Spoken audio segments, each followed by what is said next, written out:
આજે તો હતો રવિવાર, તો પણ મમ્મીએ વહેલી જગાડી. પણ આપણે તો રહ્યા આળસુ. થોડી વાર ધમાલ કરી, રોવાનું કર્યું આપણે ચાલુ. પણ પછી જોયું આજુબાજુમાં તો મમ્મી એકલા જ હતા. પણ ઠંડી આજકાલથી વધુ હતી, તો પણ પંખો તો પેલા જોઈએ આપણે. પછી મમ્મીએ ગોદીમાં ઉઠાવી લીધી. થોડો સમય રમાડીને પછી કરી દીધો સરસ મજાનો મસાજ. પછી લગાવ્યો પાવડર. ત્યારબાદ તૈયાર કરવા માટેના કપડાં લઈ આપણને કરી દીધા તૈયાર. પછી લગાવ્યો કાજલનો ટીકો.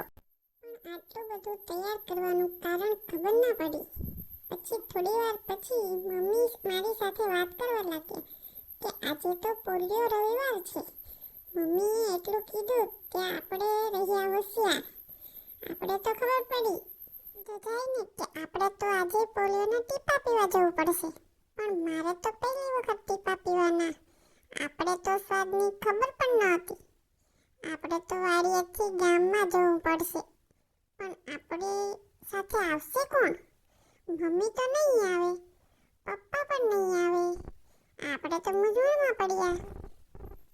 થોડી વાર પછી નક્કી થયું કે નાની માં આવશે. આપણે તો જલસા પડી જશે. પણ ગાડી કોણ ચકાવશે? ત્યારે ખબર પડી કે મામા સાથે આવશે. થોડી વાર પછી અમે ઘરેથી નીકળ્યા પોલિયોના ટીપા પીવા. મને યાદ આવ્યું કે મમ્મી પણ આરોગ્ય કર્મચારી જ છે, પણ અત્યારે તો રજાઓ પર છે. અમે પહોંચ્યા ગામની સ્કૂલમાં. ત્યાં હતા આરોગ્ય કર્મચારી. એણે મને પીવડાવ્યા પોલિયોના ટીપા. પણ એનો સ્વાદ તો કંઈક અલગ જ લાગ્યો મને. આપણે ત્યાં કર્યું રોવાનું ચાલુ. નાની માએ મને રાખી છાની. ત્યાંથી નીકળ્યા અમે ઘરે જવા. થોડી વારમાં અમે ઘરે પહોંચી ગયા. નાની માં મને મમ્મી પાસે મૂકી ગયા. પણ મારી વાત એક ધ્યાનથી સાંભળજો કે 0 થી 5 વર્ષના બાળકોને પલ્સ પોલિયોના ટીપા ફરજિયાત પીવડાવજો. કોઈ બાળક રહી ના જાય એની ખાસ કાળજી આપણે જ લેવી જોઈએ.